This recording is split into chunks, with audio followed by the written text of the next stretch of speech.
gentlemen, may I have your attention, please?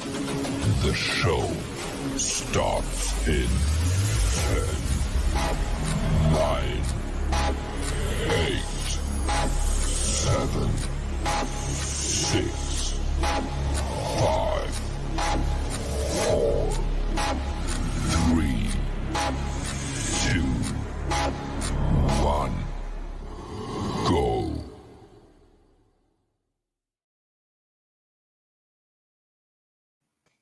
Hey guys, how are you doing?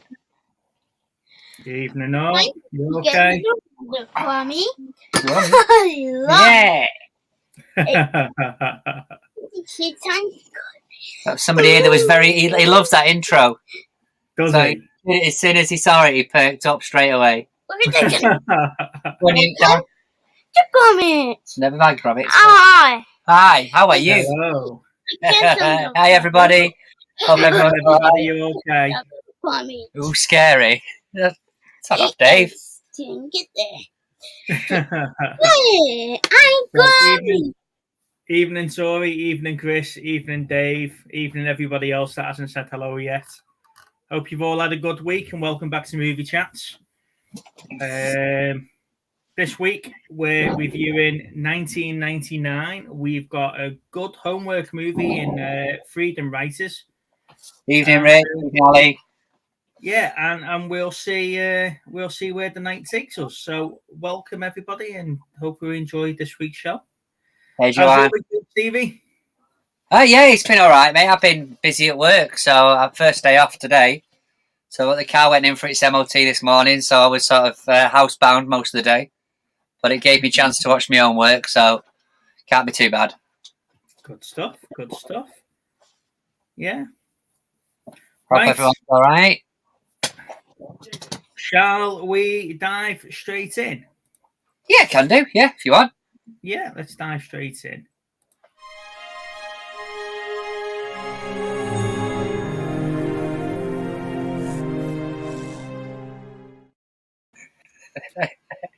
Every time you do one of those intros, his head lifts up.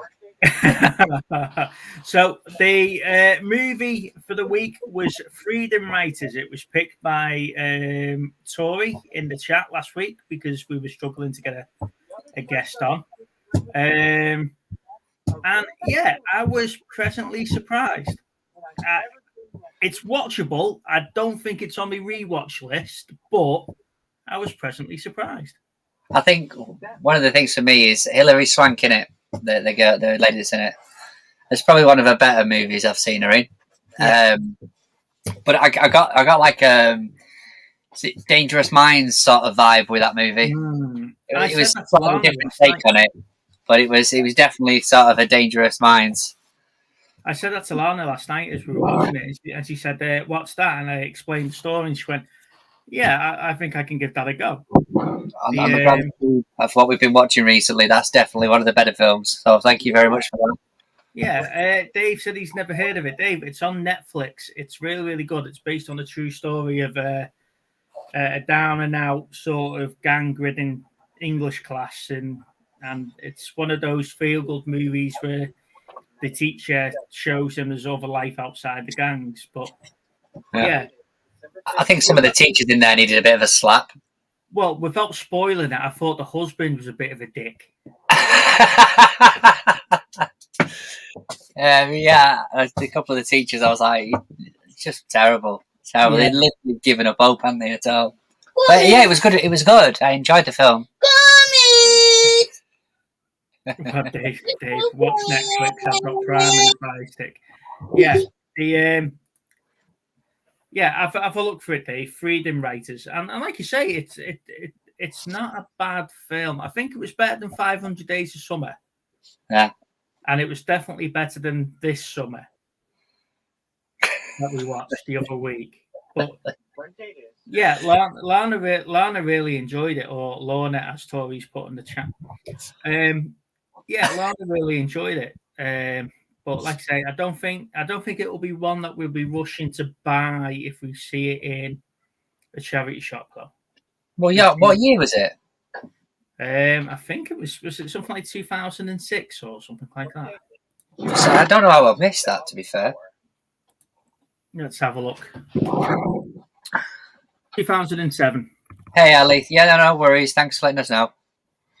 Hey, Richard. Hope you're okay. If anybody else, Tam and Bell, thank you for coming.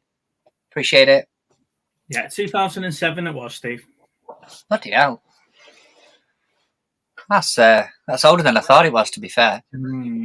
I thought it was quite relatively new. But if you watch my videos, you know I'm quite a sucker for films that are based on true stories. I do like them, and it's I think it's one that's passed me by as well. But, Sorry, go on. But it's definitely that Dangerous Minds type of genre for me.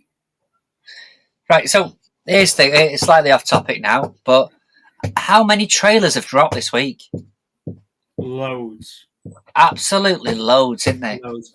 I don't think it helped that we had the DC fandom last weekend. My God, how many movies are they bringing out? No, any. But to be fair though, I did try and do a video on the Batman one, and then I was going to do a video on the Flash one. Yeah. Because looking at the Flash's suits, you can see that the reverse Flash is in there. You've got the normal Flash, and then you've got another one. But then you've also got Michael Keaton's Batman. He's definitely at the end of that, and that's who they're talking to. But yeah, there's just far too many to do a video on each of the trailers. So I don't know. Kudos to the guys that did. You know, I've subscribed to a couple of channels, and they've managed to do a video on every trailer as it seems to have been going live. So it's just like, how the hell have you managed that? It got to, I don't know what day of the week it was. All of a sudden it was like 1, 2, 3, 4. And I was like, bloody hell, how many trailers? Yeah. But it started off with absolutely the worst trailer I've seen, which is that Home Alone. Oh yes. My God! I don't know which idiotic fool has asked for a remake of Home Alone. It's Disney, isn't it? Because they bought. Is it? I want to say Paramount, but I'm not sure. But there's certain ones with the titles. So you've got like Die Hard. What was the other one? There's another big one. Aliens, maybe I think it is. But because they bought the rights to obviously that studio now, we're going to get. I mean, we're getting like an Aliens TV program, I think. Yeah. Well, but in the middle of it really didn't need to happen. They're in the middle of making a series, and it's in between Aliens and Alien 3. So that's the sort of genre it's aimed for, because there was that Aliens missing script, wasn't there, that was in between that, and Ripley, Hicks, and Newt got pulled up in the space station and got infested, but that's how Newt and Hicks died, and Ripley never got Aliens 3. It's just I watched it and I was just cringing all the way through it. It almost became my first video, because it was that bad that, I mean, the first two for me are sacred. I could forgive the third and fourth because they don't officially exist in my life. But it's almost like a rehash of the same film. Yeah. And I mean, Disney over the last 10 years have been doing a lot of live action, and you can sort of semi-forgive it, but it's the same movies that are almost word for word. But you know what you're getting, whereas with this, it's a really badly acted English lad, you know, and then, you know, the thieves just, I don't know, mate. It is so bad that I'm gutted they've done it. I don't know if I agree with that. Sometimes more is less. I think something better is what we're aiming for. I think we've rushed so many films out, especially the crossover movies and stuff like that, and they've tried to rewrite how it's all sort of coming about. I think they just took it down the completely wrong. I think the series is going to focus more on the people more than the aliens, and I think they're going back for that type of alien scare that we got in the first film. But we'll see. But like I say though, if it's going to be an adult series, Yeah. Be interested to see how Disney pulled that off with Disney Plus. Yeah, well, this is it. But they're obviously. I want to say, is it Paramount they bought? They've bought all sorts of people as of late, haven't they? I'm sure it's that who they've acquired. But it's just I don't. When the third and fourth one was so bad. He said almost, Chris. I think you've got that word. Because honestly, I was fuming. I'm not even lying. I was watching it, going, "What have they done?" But it's just a cash cow. It's Disney and the cash cow. Right. We'll pick this back up in the free for all. Okay.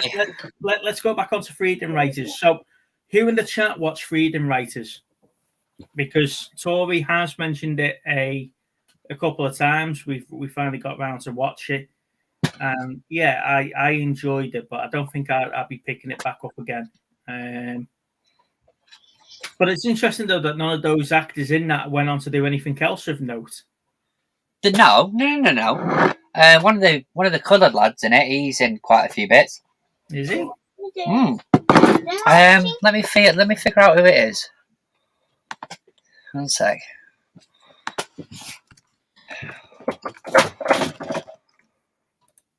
That husband's in all sorts of stuff, though, isn't he? He is. Yeah, he's in all sorts of stuff. Yeah. Cast. Let's have a look. Yeah, I mean, it's got that woman out of. I want to say the elder married mistress, but that woman who hires her. Yeah. She's in Harry Potter, isn't she? Yeah, but the young kids, the older actors are quite renowned, aren't they? But the younger kids aren't. Usually in that type of film, they go on to do other stuff, don't they? But yeah, I'm just trying to figure out which one I'm talking about now. Yeah, Dave. I knew they bought 21st Century Fox. 21st Century Fox, that's it, because all they're calling it now is 21st Century or something. Oh my gosh. Well, it's just Fox, isn't it? But we got Mario, obviously the singer Mario. He was at Andre Bryant. I think, where's that guy? Evening, Peter. Thank you for joining us, mate. There's one of the guys anyway that I've seen before in another movie. But I spent ages looking for it. Hey, Monkey Fister, I hope you're well. Sorry, I've just got my son devouring every single Family Guy movie DVD. Stop it. Now, stop it. Shall we move on to the year? Yeah, I can do.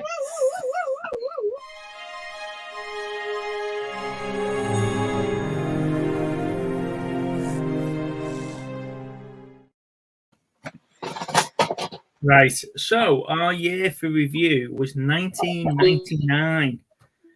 Now, I was quite surprised when I had a look at 1999 of how many films were actually out that I enjoyed. And then there were so many out there that I was like, I don't think I'd ever watch again. I'm bitching. No. Yes. It was a really good year for movies. Like, really good. Some crackers in that. Sit down. Yeah, one sec. So, just while Steve's on mute and he's sorting out the little fella, post your top fives in the chat for us. Let's have a look at your 1999s, and I'll just go through mine. So, in no particular order, I've got Cruel Intentions, Sarah Michelle Gellar, Fight Club, then I've got Bicentennial Man, Any Given Sunday, that's the American football one, and The General's Daughter. Is that your top five? That's my top five. So, Cruel Intentions, Fight Club, Bicentennial Man, Any Given Sunday, and The General's Daughter. Any honourable mentions there? Yeah, I've got Galaxy Quest. I've got The Matrix. I've got Wing Commander, The Stair of Echoes, and The 13th Warrior. Oh, I'm slightly different. I've got I forgot. Let's go with number 5, which would be American Pie. Mm-hmm. It's probably not aged as well as I enjoyed it at the time, though. Then I'll go with Cruel Intentions, The Matrix, Sixth Sense, and The Green Mile. That's going to be mine. I mean, so many good movies. I mean, I've got a couple on here. Like I've got Office Space, which I haven't seen until later years. I enjoyed that. You know, I'm going to need you to work Saturday, okay? 8mm. I enjoyed that at the time with Nick Cage. Yeah. The Phantom Menace, Star Wars. Obviously, I think it's mentioned Cruel Intentions. Blair Witch, Any Given Sunday, and Bicentennial Man. I just love Any Given Sunday. That speech about working for the inch and stuff like that. That's one of the iconic speeches, isn't it? Yeah, it was brilliant, and I just think Jamie Foxx was just superb. You know, and then you've got Dennis Quaid as well, and I just love the competition between them all. No, it's a great. Our arms is kicked. Yeah, in fact, I'm going to make an executive decision now. What? The homework for this weekend or for this week is Any Given Sunday. That's it. Classic film. Is it? Is that the way it works on here? Is it? That's the way it's working. I've made a live. I've done a pre-record. Because yeah, I've got my T-shirt. You still haven't. Hey, I've got a much better T-shirt today. I did notice Chris's comment before, but I was going to bring it up and pick up of the weeks. I've been sent a couple of T-shirts. So so this week's homework's Any Given Sunday, and that end of discussion. But it is such a good film. But the thing is that sort of 5-minute speech is brilliant. Yeah, absolutely brilliant. What else we got in the chat then? Green Mile. We don't talk about Fight Club, Tori. You don't talk about Fight Club. That's the first rule. Mm-hmm. Chris says he can't believe the Green Mile was 99. Yeah, who's here? What's that? Chris was saying he can't believe the Green Mile was 99. Are we, mummy? Yeah, Deep Blue Sea. Now, I watched Deep Blue Sea again not so long ago because I wanted to watch Deep Blue Sea 3 because I think you said that was quite good, didn't you, Chris, the last time we spoke about the Deep Blue Seas? American film. That narrowly missed my list, that did. So yeah, I've watched all 3 Deep Blue Seas not so long ago.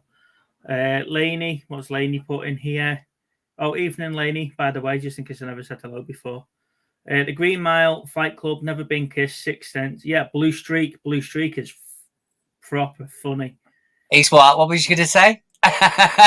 Before 8 o'clock. So let's not go there. Right, just on the subject of Lainey, it's next week, isn't it? We're doing our 90s Halloween thing. So we're not going to have a year for review. We're having a decade of review. Yeah. Okay. So we're going to review the 90s next week on our long show.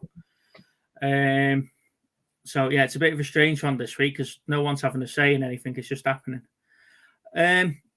Right. Well, Steve's disappeared. Do you guys want to take a guess at the highest grossing actor of 1999?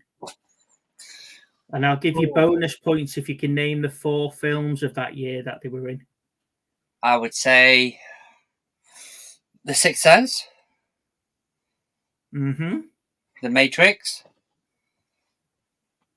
Oh, so right. This is actors, not films. Oh, sorry, actors. Yeah. Oh. Well, Nick Cage did a couple. Tom Hanks. Nope. Ooh. Let me see. Bruce Willis. Bruce Willis is number 1. Yes. Yeah. Can you name the 4 films? Bruce Willis. You usually ask me what 4 films or what films they were in. Well, Sixth Sense is obviously one of them for Bruce Willis. Don't think there was a Die Hard in there.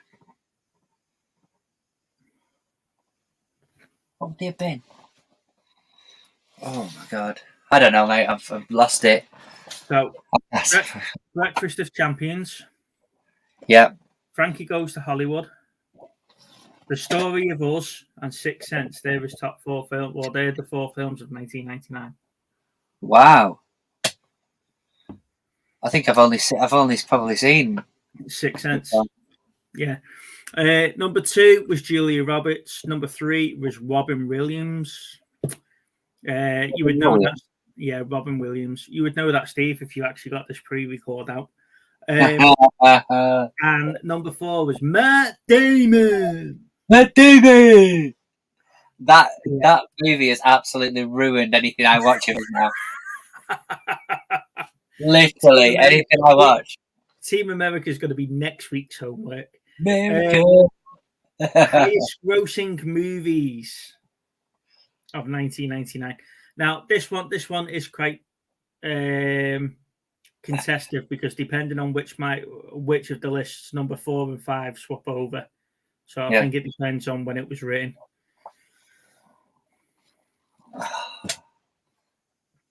Not sure.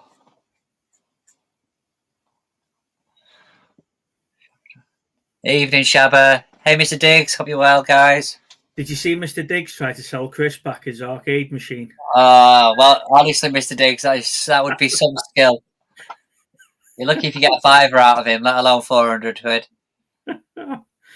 Well, that was classic, that. Yeah, sorry. But I tell you what, Mr. Diggs, I know it's not movie related, but he's been getting some really good stuff recently. He's doing really well. So, well done for that, mate. I don't know. Highest grossing films of 1999. So, number 4/5, and we'll go with number 4 on my list was Toy Story 2. Yeah. Then The Matrix was number 5, but depending on which list you look at, The Matrix jumps to number 4 and bunny hops it. Number 3 was Austin Powers, the Spy That Shagged Me. Yeah. Number 2 was The Sixth Sense. Yeah. And can you guess what number 1 was? 3 Mile? Chris's favourite sci-fi series. Oh, was it Star Wars? Star Wars. Phantom Menace. Yeah, Phantom Menace is the highest grossing movie of the year. I remember when that was sort of the build-up to that. I mean, I still enjoy the movie, even if it is Jar Jar Binks, but I enjoy the movie, but there was such a hype around it. I mean, it was bigger than The Force Awakens when that was coming out, because they hadn't done anything for about 10 years. Maybe even longer. So I remember just before I was trying to get the box set for the first 3, and they'd stopped selling them because they were re-releasing them. Yeah. But yeah, it's a special place for me, that movie. Yeah. We'll come back to this, Shabba, because everybody's watched it now. Have they? Well, I gave them a bloody warning last week. We were talking. So later on, there is definitely going to be a spoiler alert for Steve. So bear that in mind, everybody. So yeah, so the Phantom Menace was the highest grossing film of that year. What do you reckon the best director was? Yeah, but this is going back to the year before again, though, isn't it? This is 98. God knows, because I haven't looked up 98, to be fair. According to the list, it was Steven Spielberg for Saving Private Ryan. But Saving Private Ryan was 98, wasn't it? Mm-hmm. I know Tori mentioned it earlier, but it was that. I'm sure that was not. I don't think that was 99. No, but as always, that get me. Yeah, the best directors the year before, wasn't it? So Saving Private Ryan was 98. Yeah. What's that? It can't shut the footies on. What are you watching there, Tonks, that you can't? Tonks, who is it tonight? Is it the Europa? Oh, is it the Europa Conference? Is it? Yeah. It'll be the Europa League, won't it? I'd take that, Dave. I'd take that I'm Jar Jar. He's the best Sith Lord ever. The way he Well, you started to go into all these fan theories again. Yeah, the way that he kept his secret identity of being the missing Sith Lord. You know, right? Okay, I think that's 1999 done, isn't it? There's not much going on in the chat really. Dave saying it's a different list to the one that he's got with The Spy Who Shagged Me. Yeah. That's what I'm saying, Dave. I just go by the one website now because they all conflict. And obviously whatever you see is true. yeah. I'm like Chris. You know, whatever I get on my screen is the one I'm going with.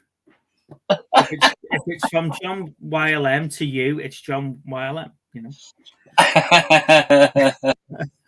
Hey, Tonks, I hope you're well. Oh, right, yeah, it's just the way he spoke. Yeah, cheers, Dave. Right. All right, let's jump into this.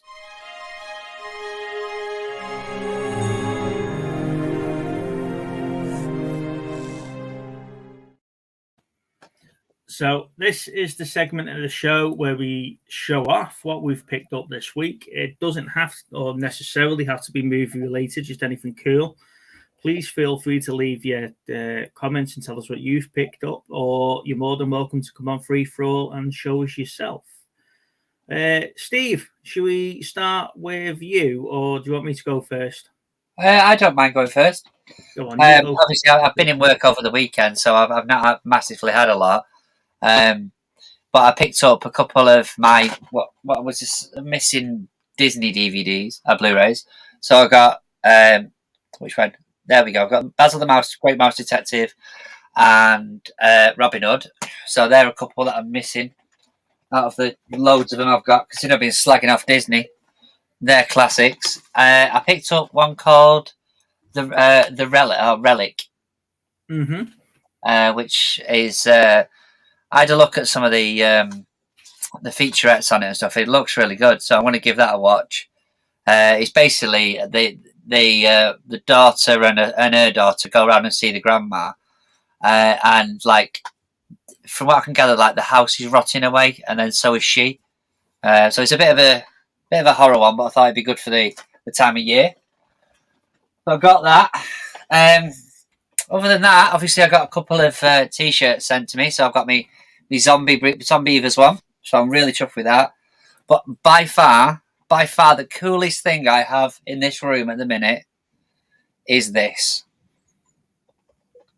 So yes, Chris finally relented and sent me the t-shirt that should have been mine.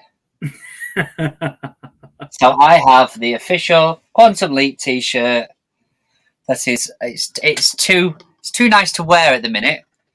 I've washed it and it's going to go, I'm working in a frame or something maybe. There you go. You ruined it. Now you washed it. You could have put it in the frame. I had the original Chris Hayden smell on it. Yeah, Chris Hayden. Yeah, but now Chris is all big and famous. I honestly, I'd never expected that in a million years. I've been bugging him for ages, but I didn't think he'd actually go through with it.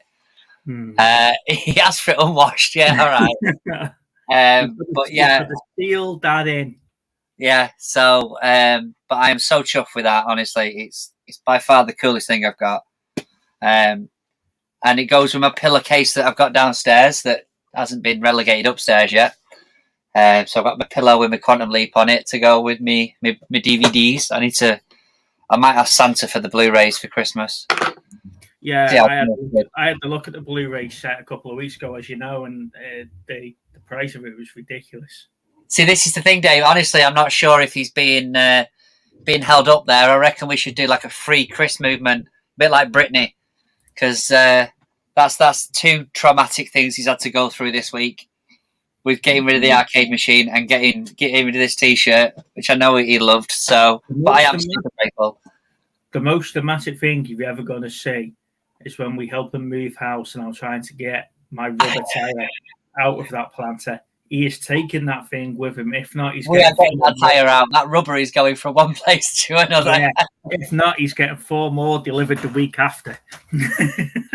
Mate, he'd be like, lads, come on, no, in the house. Like, no, we need to get this. No, we want that. That plant is coming with us. But yeah, honestly, super grateful with that one. So my pickups, I'm sort of going down the same route. I got 2 great mystery parcels last week.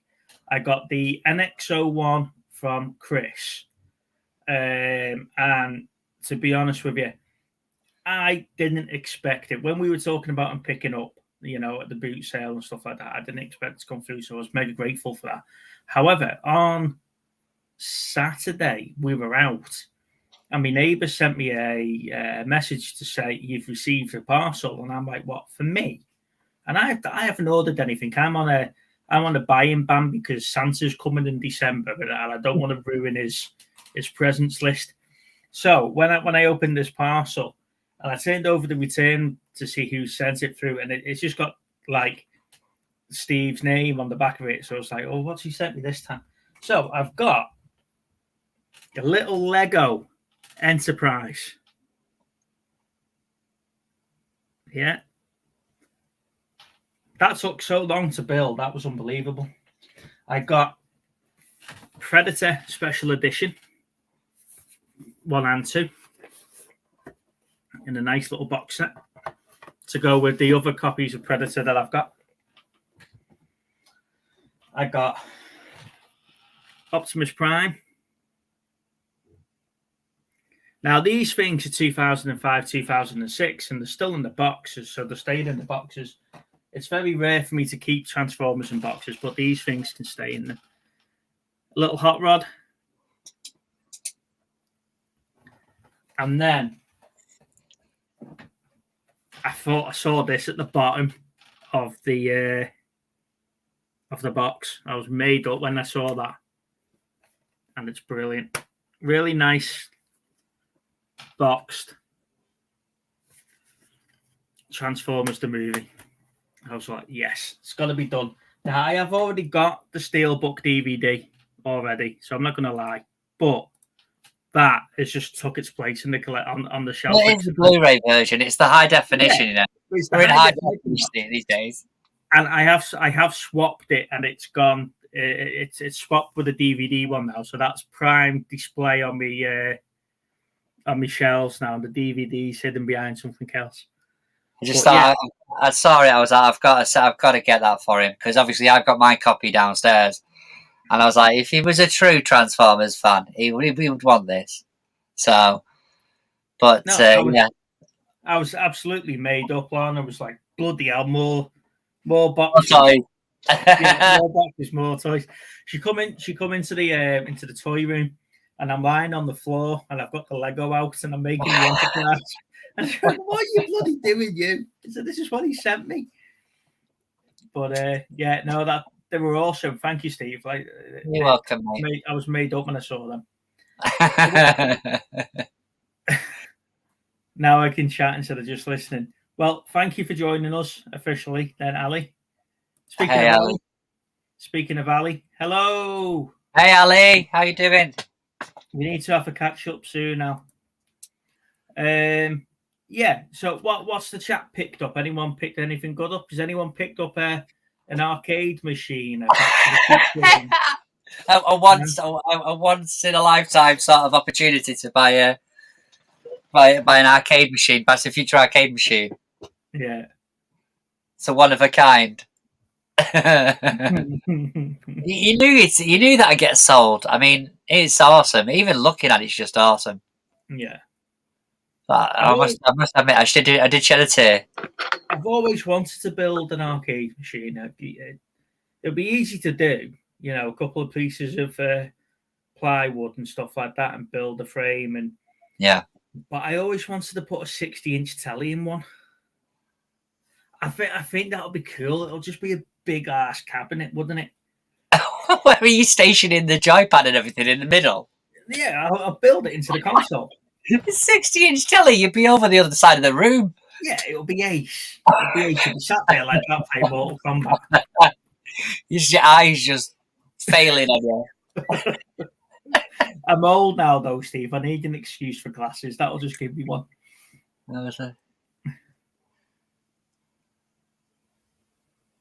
Oh, an Amiga A500.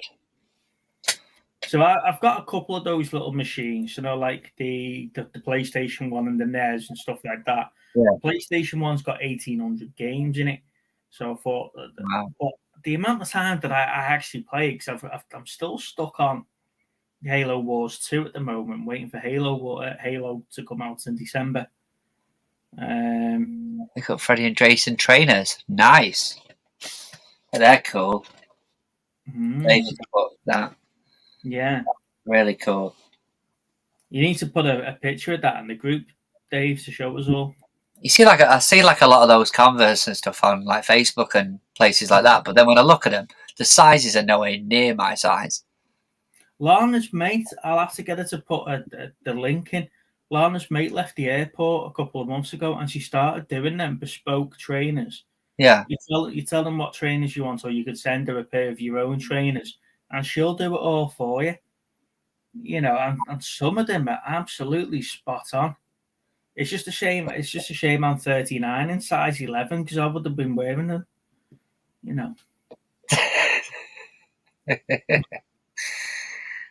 I'm not even going to try and pronounce that. Aikido.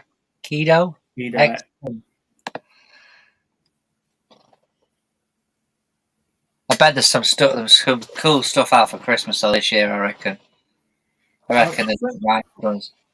I think if they are going down that route of a toy shortage and stuff like that, then I think the custom-made stuff is the way people are going to go on. Anyone that's got a 3D printer this year is going to rate it, Because I was looking, because I know Rich has been teasing me about this Halo pistol. You're going to make your own. Yeah, and I'm thinking, do you know what? I'll spend the 300 quid. I'll get a 3D printer, and I'll have a go at making my own one. But can you just imagine the amount of stuff that I'll be making on a 3D printer? That thing will be non-stop all day.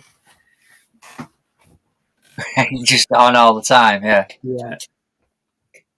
I spoke to Aikido the other day, and they're contemplating doing a Predator pair and wow, I bet a Terminator pair would be awesome. That'd be awesome, that.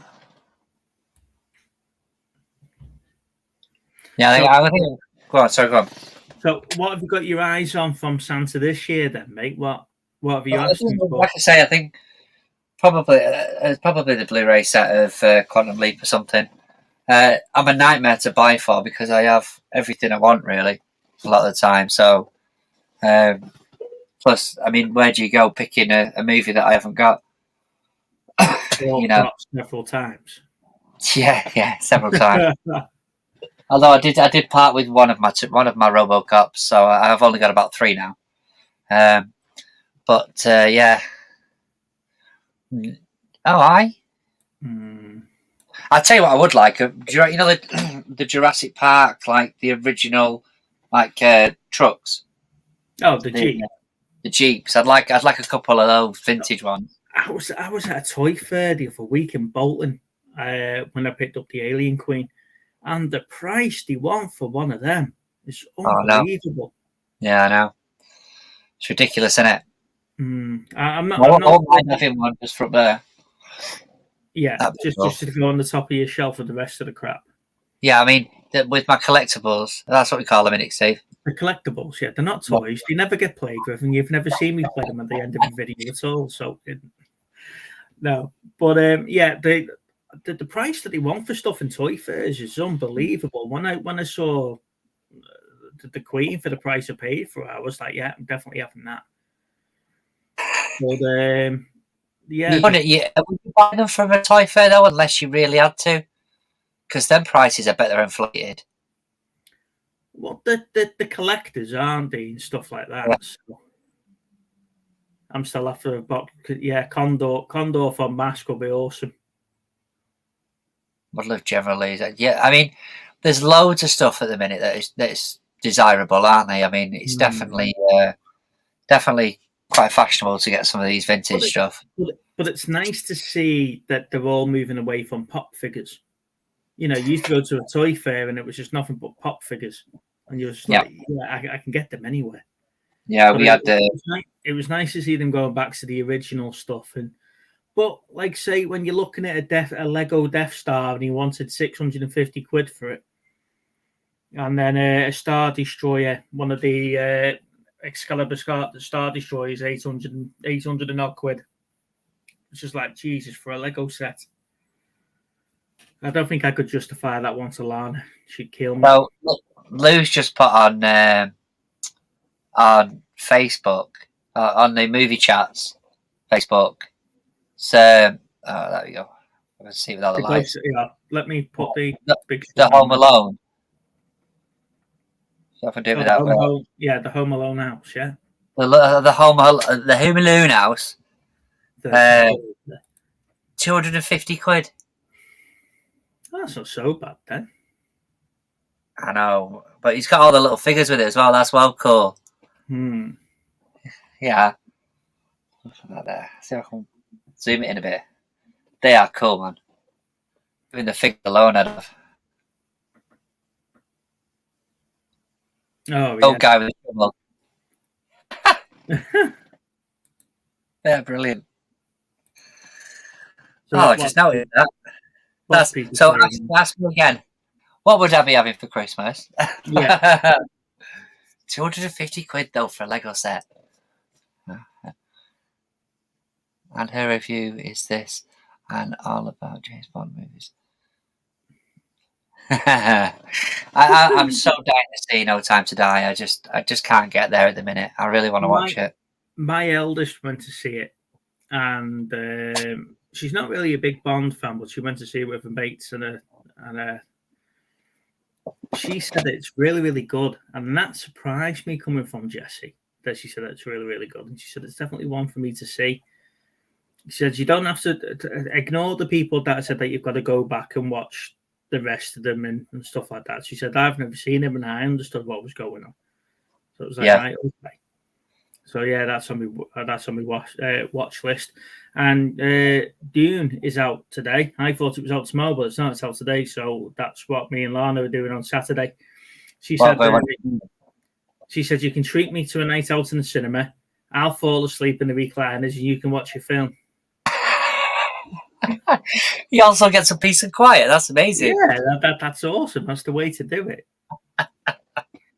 But it beat me to it though, because I've got my scripts there for a June video, and I just haven't got around to filming it and getting it out before it's come out. But yeah, Jessie's my stepdaughter's name. Yeah.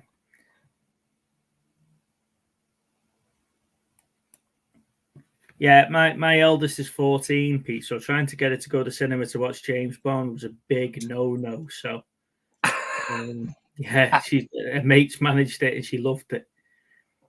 So it's a bit cooler if they're going with the mates, though, mate. Yeah, one of these days, though, I am going to sit her down. She's going to appreciate Transformers the movie. She's going to appreciate it, and she's going to keep watching it until she appreciates it. If she's going to have a fight with Lana over my inheritance and when I leave her when I die, then she's going to have an appreciation of the film. Yeah, I really don't think she's going to be fighting over your Transformers, to be fair. Right now, Lana, you can keep it, love. It's all right. I picked up for nostalgia reasons the other week. I don't think I mentioned it, but I got Kindergarten Cop 1 and 2. Mm-hmm. I've never seen 2, but I'm not expecting it to be great with Dolph Lundgren. But I was having them in the charity shop. No. Anything else you've picked up this week? Not really, mate. Like I say, I've got a few DVDs that I picked up, but nothing major. Like I say, I've been in work, so first day off today. I'm back in again on Monday, so I've got a nice little weekend to catch up on some stuff I'm missing. But But it's just that today was a bit of a write-off just because of the car being into the garage for the MOT. So you're stuck at home waiting for that phone call. Right, let's jump on then, shall we? Yeah, definitely.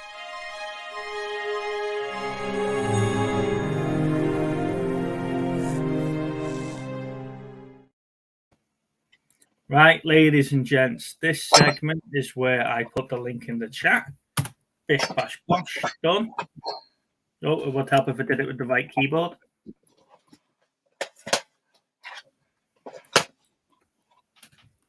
It changed my keyboard and changed my laptop, and I haven't plugged the keyboard. Oh, they've changed. You've changed it, have you?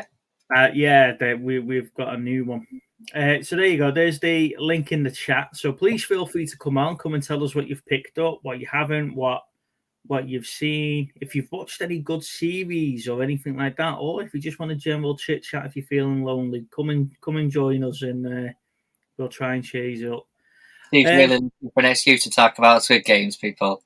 So it's going to happen. Look, I told you last week this was happening this week. Everybody was watching it last week. Even Chris Hayden's watched the end of Squid Games. You know, Shabba made a comment before. Chris. Yeah, Shabba made a comment before Alison Borderlands. Yeah, and I watched that the first time round when it was released during lockdown, and I think Alice in Borderlands has got a bit more of a central story, and the characters were a little bit more flushed out than what they were in Squid Games. But it was interesting that Shabba said Alice in Borderlands isn't as good as Squid Games. But don't ruin Alice in Borderlands. No, and I think that's because I've watched it in a different order than what he's watching it. Oh, here we go. Hey, lady. Hello. Hello. Evening. I thought I'd gate crash because and promotion for next week and stuff, and also I wanted to see if you'd getting any outfits together, or if you we're coming as Kevin and Perry. Kevin and Perry. Yeah. Cool. So I'm Kevin. Steve's obviously Perry. I'm not ruining it, Steve. They've had 6 weeks to watch it. I have told him every week that it's happening. Yeah, he has. He's been dying to say. How are you feeling anyway, lady? Much better. Good. So that's cool, but not 100%. I still haven't got out. My leg's still. I ended up with loads of moisture lesions all over my leg because of the cellulitis. Yeah, it's like 20,000 paper cuts. It's kind of weird. So yeah, I'm waiting for them to heal so I can get back out because it's driving us insane. But wow, I saw you live. I watched you live the other day. But I was like, I knew you were better by that point. But yesterday? Yeah, yesterday. I was quite surprised. I've not seen you in a few weeks. I was like, where's she gone? No, because I was actually chatting to Susan and Ian, like privately, and then they were going, because I haven't really done anything, not much at all, apart from like the raffle thing. I hadn't really done now, so they would get like, go live, go on, and so I just did, and then 4 hours later, you know me. 4 hours later. It was literally like everybody. I was going to pop on and say hi, but then it was quite full, so I thought, no, I'll leave it. Well, you should have just given a message, man. I would have sent you the thing. Let's just talk about the elephant in the room, then, Lainey. Right. What's going on with your beloved Newcastle? Newcastle? I think about Newcastle. Yeah, she's not as big a Newcastle fan as you are of Liverpool. Yeah. Or you as a United fan. I have. Don't forget. Yeah, funny. Do you know what, lady? Did you watch last week? No, I didn't. No. You're absolutely berated, Lainey. It was terrible. All Steve's pickups were Man United related last week, and then when we got off it wasn't one. When we got off there, he went, "Don't tell anyone." I have just found this one about Eric Cantona underneath my desk, and I was just like, there we go. I got absolutely hammered by. I missed it because I got out on that. I got out on last Thursday. I got out of the hospital last Thursday, and then by the time you get sorted and everything, it was like bedtime, shattered. So Well, see, I picked up one of my pickups. Right, I picked up that, which is the United Way, and I figured it's worth a watch. Some of the old '90s stuff, obviously Beck and that. And I said, well, actually, funnily enough, and I've done my own hole. I've got the United film, which is a great film about the air disaster. Hey, Bobby, and I've got Class of '92, right? And Chris, or somebody put on there, during the chat, what about that Eric Cantona one? Like, no, I ain't got that. And they got off live, and I've gone, bollocks, I have got it. So, I got absolutely what's that? Who do you support again? Just sod off. It was so funny last week because I put him on the big screen as he was showing stuff off. Yeah. And I just had underneath it, Steve's a Man United fan. And he didn't spot it for about 10 minutes. And everyone's just giggling at me. But I can't keep a straight face. I'm just sat there giggling away to myself. Yeah. So next week then, hey Bobby. Next week then, guys, Steve, what's up, man?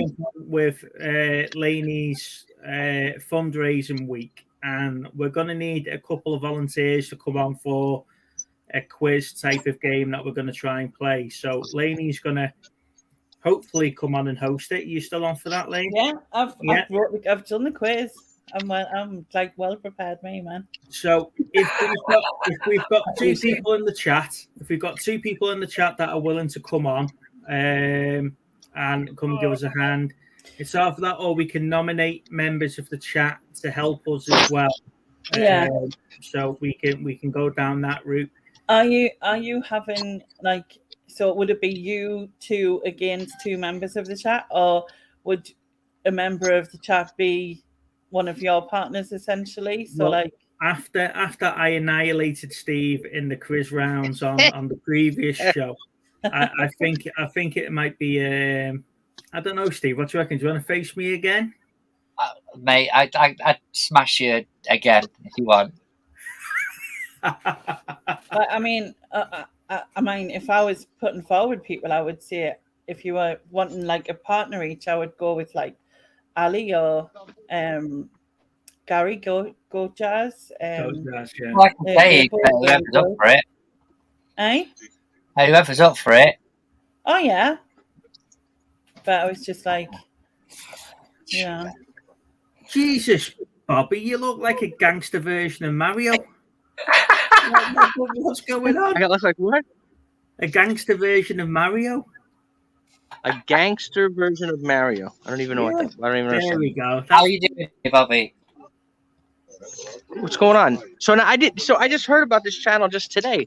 So this is a channel that's just for movies, not for football.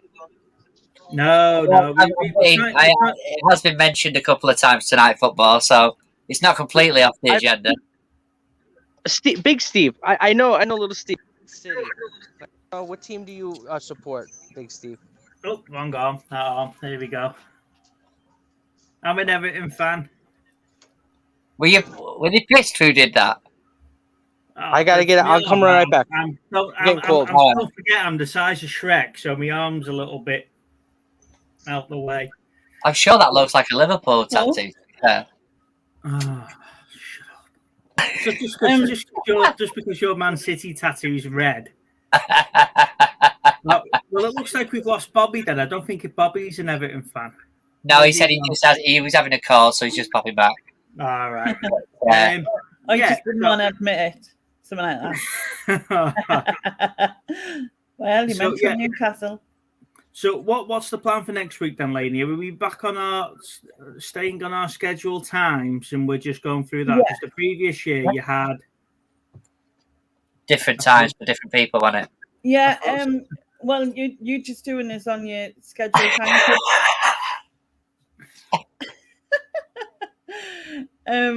Most of it'll be at the weekend. So Yeah. in the week itself, I'll be doing the banishment on Tuesday, but it's actually me in the hot seat this time. So Oh yes. so that'll be there's oh god, let's remember. I can't remember in which order they are, but Ian, Susan, Carla, Lex, Nick, Andrea, Sharon, Neil, and Heather. Are you going to put a link out to everyone's channel so we know when they are? So basically, they're all it starts at 8:00. Yeah, but there'll be like a full list of everything that's going on through the week. Cool. So that starts at 8:00 on the Tuesday. Then news are on the Thursday. On the Friday, we're doing a 90s guess the year. There'll be other stuff as well. On the Saturday, there's an auction on Nick and Andrea's. Nightlife's doing a Halloween party. Then Lex is doing like an alternative 90s music and chat. And then I'm doing a chill out at the end. Then on the Sunday, there's a raffle, which is like my raffle, at 2 p.m. And then at 8 p.m., I am interviewing the Spice Girls, no less. Oh yes. So that'll be that should be a really good laugh anyway. And there's an option to ask them questions or get them to do requests as long as you make a donation. And the quicker you get in and do it, the better, really. But I'm going on Nick and Andrew's channel on Sunday, and we'll be like going through everything. Obviously, anyone who wants to get involved with their channel are allowed to just like sort of give one like me or Nick a shout, and then we'll find somewhere to put you in, kind of thing. And Well, that's good. because there's other things that sorry, go on.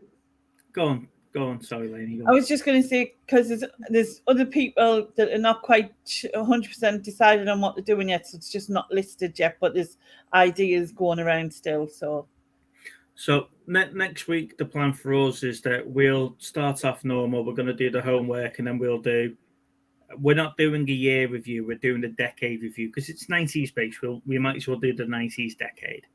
Yeah, and have a look at it and go through that, and then we're just gonna sit back and have a laugh. Now, Shabba's asked for some sort of drinking session, so I think it's going to get. I think it's called Getting Slosh with the Steves. I think that's the name I'm going with. So yeah, okay. I'm sure we can fit some sort of drinking game in the middle of it as well. Because I know Steve's just as big a drinker as I am, aren't you, mate? Oh yeah, constantly. Yeah, I do have a problem with it. And I think it'll just be funny. So Shabba, please feel free to come on next week, matey, if you're free, and come and join us for a drink. Yeah, if I drink, you're definitely someone needs to come on. Yeah, so that's the plan anyway. And to be honest with you, we found quite a few channels last year based on your last Yeah. last charity one. So hopefully people can find us. That Bobby said there. Well, that's it as well. Obviously, the plan is to sort of send people over, you know what I mean, and that kind of thing. Obviously, there'll be the list. I'll put the links in and all that sort of thing to the channel so people can find everybody. Do you know what I mean? And then, if he's wanted to do something over the weekend as well, it's up to you. But I mean, that's you could add that on and be on the complete, because there'll be more at the weekend because probably more people are free, and I guess really, but yeah, we might like jump on Rich's channel or anything if he's got space for us, mightn't we? It's Halloween. We know Steve scares people without a mask, never mind with one. So yeah, Tell you what, you've got to watch him. you just get constantly abused by this guy. Yeah. Nah, I love you, really, Lainey. It's just in my stand.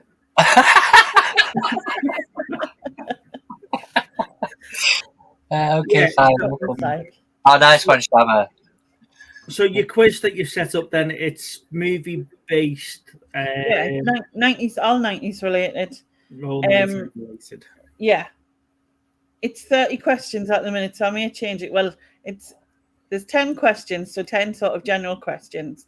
Then there's like a mime or draw portion.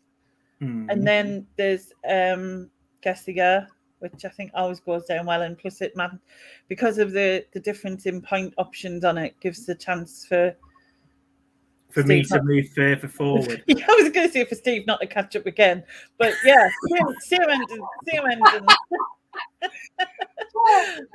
Bless you. Can't wait. But yeah, Sheesh. I mean, if you suppose, you know, if he's contact someone, get them involved, pick someone who's really good. Steve, by the way. Yeah, thanks. Might help you. Yeah. You might want to get Andrew on with you, little Steve. At least we just tell him to take his glasses off.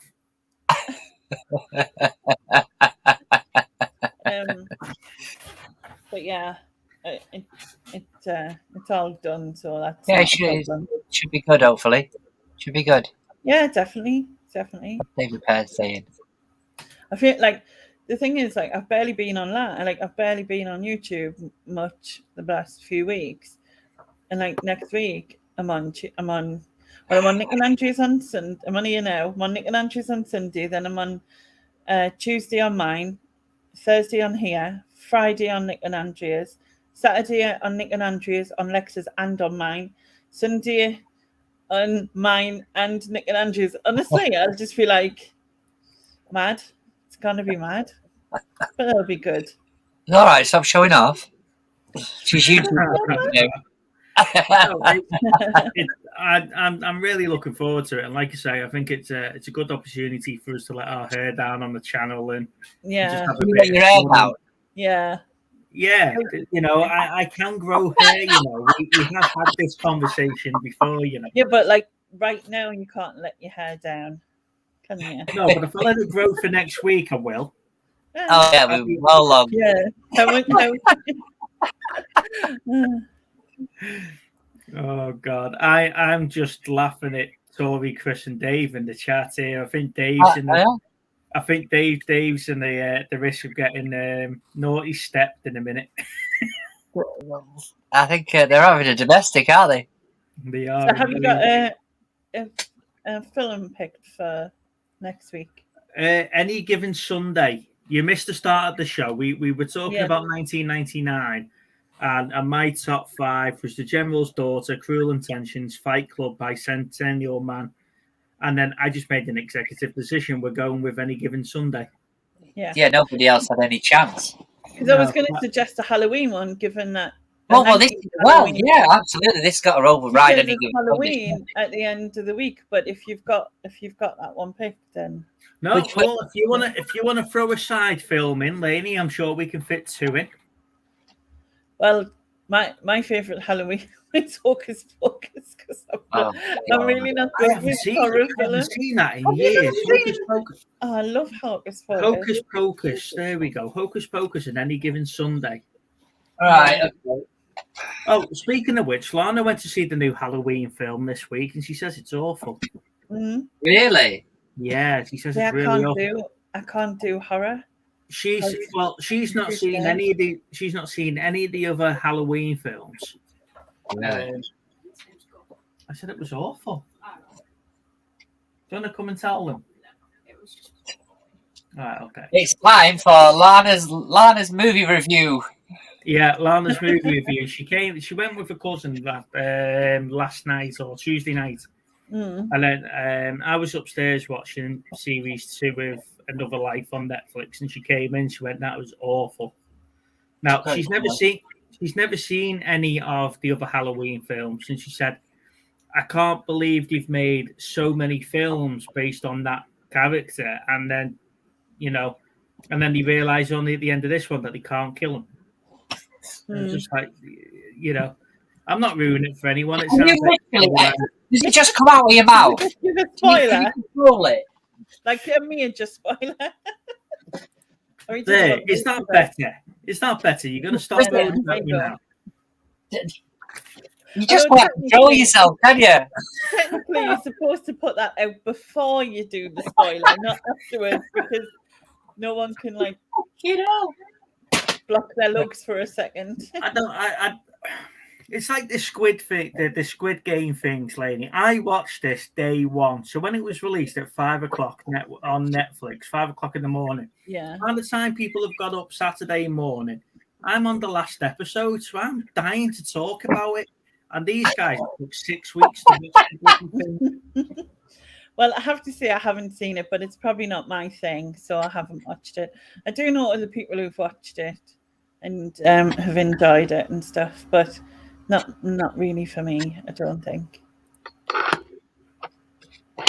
Yeah, there is another one. Yeah, it's a trilogy, isn't it? Hey Queenie, hope you're well. Yeah, so that Hi, I'm still going to enjoy it. Halloween. I know I accept the film for what they are. So but it's more about the town, this one, than it is about sort of her fighting him, innit?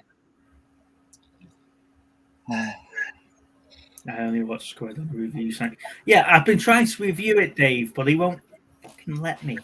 Okay, if you want to go for it now, people have the choice to stay on. No, they've still got half an hour. They've still got half an hour, right?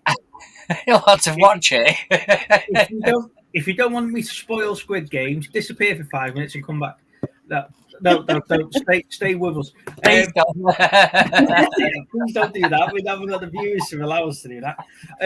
Yeah, so I do prefer Alice in Borderlands over Squid Games, if I'm being honest. But like I said, I think that's just the order that I've watched it in, doing it that way. But I have watched Another Life this week. That's new series. So series 2 has come on Netflix this week. We watched something called I'm a Killer, released. That's a 3-parter on Netflix. That's a killer that was on death row. They pulled back the death penalty and then released him 30 years later, and it's his story. That's quite messed up, but it's also quite a good watch. And what else have I watched this week? I watched something else this week, and I can't remember what the bloody well was. It'll come to me in a minute anyway. Queenie, you mentioned an Instagram there. We have got our own Instagram channel as well this week. It was set up and we put our first post on. So the link of that is in the Facebook page. Little Steve is going to manage our Instagram account for us. Yes.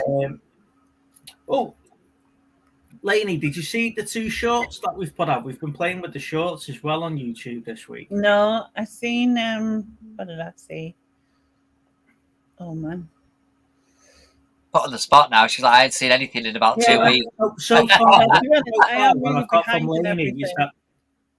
What I've got from Lainey is that she doesn't watch our content unless she doesn't. You never watched last week. She's not watched the 2 shorts. We're talking about how the lady reacts, shall we? Yeah, like 10. I was 10 days in hospital and I couldn't really watch anything because it just kills your data, doesn't it? And then I ended up paying bloody 25 quid to use the telly thing that in there. Oh no, really? For 3 days, that was all it was for as well. 25 quid for 3 days, and you get a bill on the way out. What's that Hollywood movie with Leonardo DiCaprio? Oh, Catch Me If You Can? No, it's Once Upon a Time in Hollywood. So I watched that and I was just like, I couldn't stop watching it, but I was like, what? At the end, I was like, what on earth have I just watched? But at the same time, I could not watch it. It was kind of weird. I got Robbie in that. That's all you need to know. The last time I spent any long amount of time in hospital, one of the nurses put me on the nurse's Wi-Fi in the ward. I thought that was very nice of her. That's very nice, yeah. But like, I was just like, I've got loads of stuff that I have to catch up with that I haven't seen. So I know I've seen some, but I don't know. I'll have to look back. That's an interesting one. Did not know that even existed. Yeah, I've seen those. Yeah, I've seen them. The free books that you just drop like. You put something in. We check it every now and then as we walk past it. But yeah, it's just your Dan Browns and stuff like that all the time.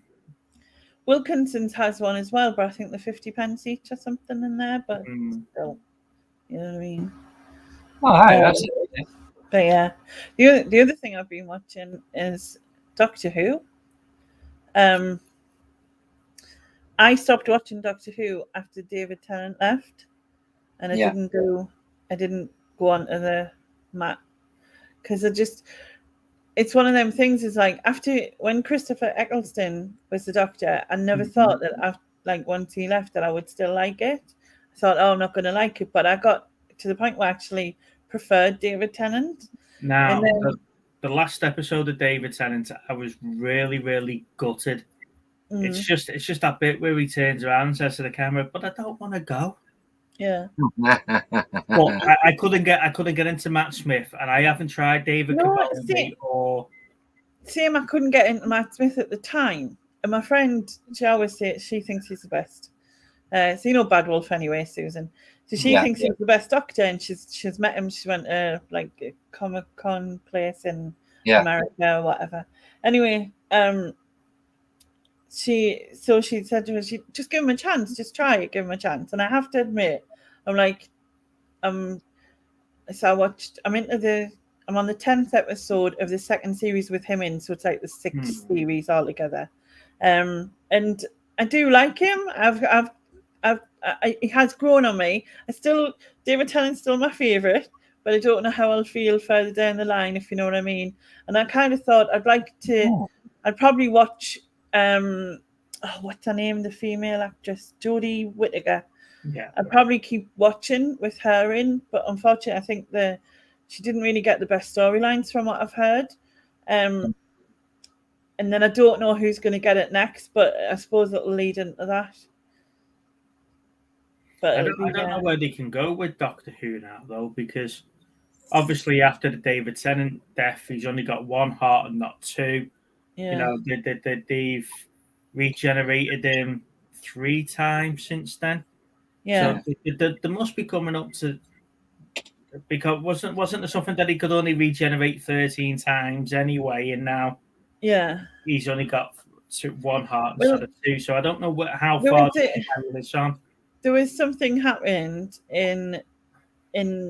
there was some things happened in this that kind of was like, what? You know what I mean? Like, because there's if I don't want to, well, one, I don't want to give spoilers, but also it's a major deal part of it, but you'd have to watch it.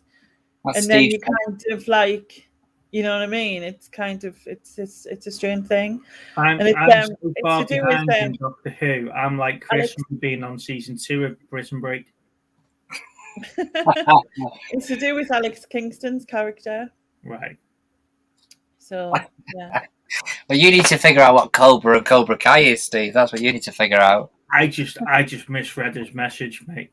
I just misread his message. We're having a little chat with Chris, and he was like, I'm just watching season 2 of Cobra. And he's like, season 2 of Cobra?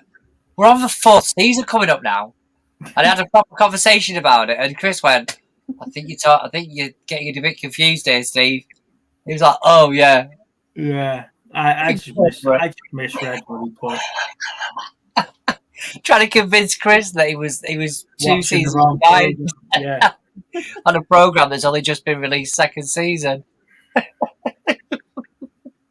been a busy week. Yeah, all right. What's that? Oh, Dave's having a convo with Queenie. By the looks of it. Don't worry. I'm sure something is. No doubt. But it's because it's imagination. The power is endless, isn't it? But it's not like it's something you would know in human terms type of thing. No. Like, but I mean, if EastEnders can still go, Christ. Cobra Kai stuff merch in Primani. I might have to go and have a look at that. Well, you can get it in Asda, can't you? You can get the Cobra Kai t-shirts in Asda for £8. Oh, yeah. Anyway, I'm gonna black and yellow one. I'm gonna jump back off. No worries. Thanks for coming on. We'll catch up at some point so we can plan what we do next week. But everyone tune in next week because it's going to be a good one. And like I say, we're looking for some volunteers. So to help Yeah. Amy out. So So give them a message and get Yeah, yourself please, if you can. involved. That'd be awesome. All right, Thank you. then. And see you catch later. in a bit. Bye-bye. Thank you. Take care. Bye. And then there were two. Hey, Rich. We're back to 2. All right, let's put this back in the chat. I keep going to. Oh yeah, don't forget to go and watch Saturday Night's Live on Saturday night with Richard. It's got Bron Reseller. I'm looking forward to that one. Brum Reseller. Now we've only recently started getting into Brum Reseller. Yeah, I know we're about 12 months behind the party with this one, but he's actually quite funny. It depends what season you're looking at. I think it's his latest ones. We haven't gone too far back. His latest videos are quite funny. What was it? Chris shopping at Primani. Yeah. So, what season of Prison Break are you on now, then, Chris? You must be on about season 4 by now. Can we talk about that one yet? It's not like it's not been like 15 years. He's died. Are we gonna have this chat about Squid Games now? What? Because right, yeah, sod it. Let's do it. Right. I think you've even got a segment, haven't you? No, I haven't. Let's do it. You've watched it. What did you think? It was all right. It was all right. No, I said to you, I got into it quite quickly. I mean, the first episode, it's one of those where if you get past the first episode, I think it just gets better and better for me. I still go back to that first sort of game being really cool because you're not expecting it. Yeah. But I don't even dislike the ending, to be fair. It's one of those situations where even though there's a couple of twists in it, I don't dislike that ending. I think it was pretty cool. No, that ending was superb. If I hadn't have already read that season 2's already been filmed and ready to go. Is it really? Yeah, I would have been really shocked at that ending, but I was still quite shocked at the ending. To be fair, some cool characters in it though. I mean, there's some strong characters. I think the only one that did me head in, and I think the whole point of sorry, I've got itchy nose. The whole point of this particular character was to do people's head in. Was that woman that just wouldn't shut up? Was it 216 or someone 212 or someone? Yeah. There's a certain episode that I was bawling my eyes out at twice.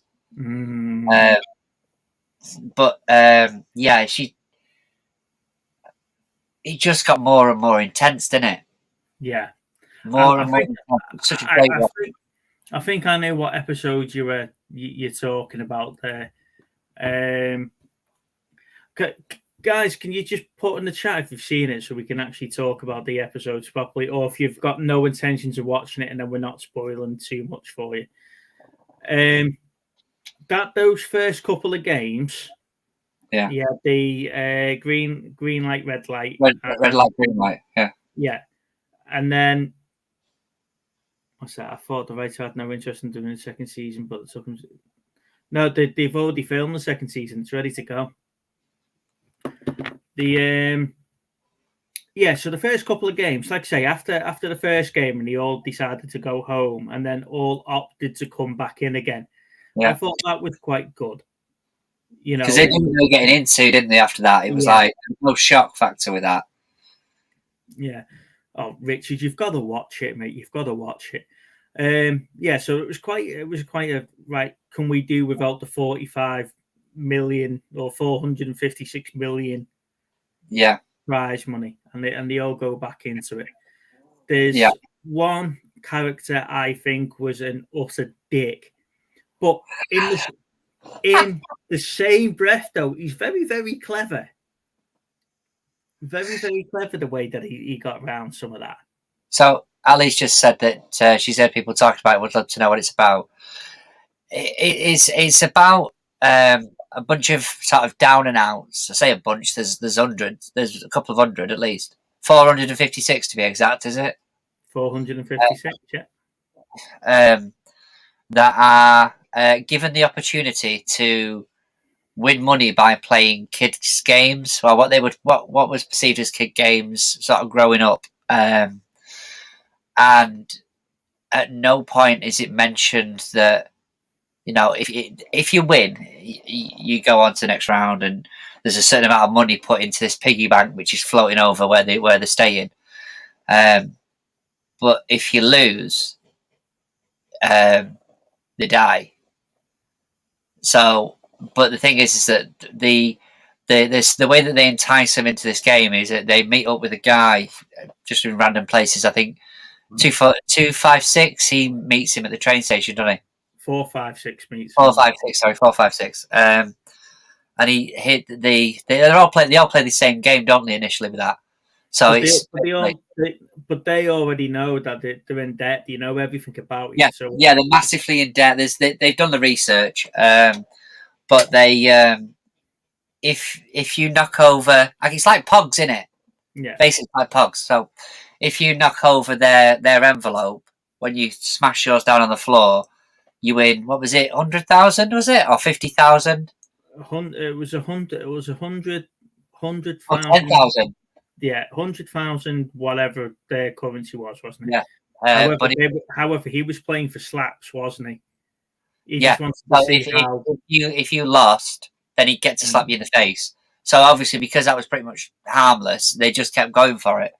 And then it was like, look, if you want to play more games, then here's the number and give us a ring, sort of thing. British Bulldog, yeah.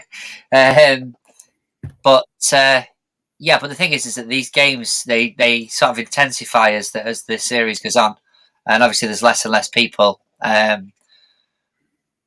it's just really clever. It's a really clever way. I mean, the games are very simple, aren't they? In the respect of their sort of the way that they're designed. Yeah, it'll be like us playing British Bulldog one day and Ringa Roses the next day and whatever. They were playing their kids' games of what they'd have growing up. Yeah, but the last game they play is Squid Games, isn't it?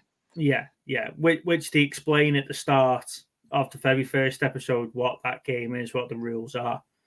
Hey, Julie. There is a very, very interesting game regarding the glass bridge. I thought that was quite good. That was really cool, that one. Yeah, and I did like the take on Tug of War. I did love Tug of War. Yeah. The one that pulled my heartstrings though the most was the marbles. Yeah. So one of the clues, when you sort of after, I don't do it beforehand. I'll wait. I won't go on YouTube beforehand. But when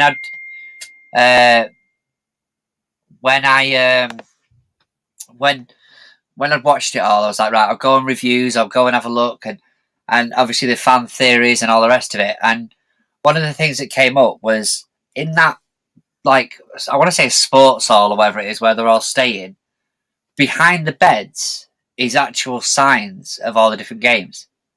Yeah, when people were dying and they were moving the beds, you could see the pictures behind the clues there of what the game's going to be. But because you've got all the bunk beds and they're all like 4 or 5 tall, people don't see that because they're up against the wall, aren't they? So about the 3rd episode in, you start seeing it building up. But by the end of the final, obviously there's only 3 beds, isn't there? And then you see the full picture. Yeah. And I did like that bit where he was calling for a medic and they carried the coffin in, because that was sort of like summed up what happened. What's the guy called? The is it the facilitator? It's not a facilitator, is it? What's he called? The what? The front man. The front man. That is an awesome outfit. That's an awesome suit. Yeah, that was a good twist as well with him in the copper. I did like that. Yeah. But it was a very, very simple idea, wasn't it? But it was executed really, really well. Imagine it would be like Black Mirror type thing. I love Black Mirror, but it's. I don't think it's not like that. Yeah, No. I don't think it's that dark as Black Mirror. I think No, it's not. It's very, very straightforward. it's a very simple and well executed idea in my. Yeah, that's what I would have gone with. Yeah, and I think once you get past the sound of the shock of the machine guns in the first game, you know what you're getting into. Yeah. But yeah, I think the ending is superb. I think that sets it up. I like the way that you know what it is now going into season 2. Yeah. We're almost not giving anything. Try not to give anything away here. Don't think. I'm a wuss. It's not scary in any way, shape, or form. No. And it's not massively graphic either, is it? Mm-hmm. I did spot this, Shabba. I almost bought one off eBay because you can get the jumpsuit and the mask on eBay. And I thought I'd go as that for Halloween when we go to the neighbours. But I was just thinking how many other people will be walking around Ellesmere Port wearing games, costumes. Name a movie that is a TV show that contestants may die. The Running Man. Yeah, that's a good one, isn't it? Yeah, The Running Man. There has been a couple. There's things like I want to say Trust or Nerve. Nerve was one. Mm-hmm. So there's sort of modern day things where they're like each thing they win more money, but each time the challenges become more and more intense, don't they? But it's a really good watch. I think Tori might have said it earlier on, but there's a lot of characters. Considering there's so many characters in it, there is a group of people that sort of are going to be there until near the end. Tron wasn't a TV show. No, you do tend to name a movie that is. You tend to sort of get attached to some of them quite quickly because it does. Although it doesn't do like a Lost where it gives you every single backstory in every single episode, you do get snippets of backstories, don't you? Yes. So there is elements where, like Steve said earlier on, they know everything about you before they ask you to come and do. If you want to come and play, they know how much debt you're in. They know what situation you're in. So you get that sort of played out a little bit. Hey Z, hope you're well. I would quite happily watch it again. Keep one of those Space Marines for me, Z. Don't sell them all to you. Lana's not on the show tonight. She can't hear me, so keep one of them aside for me.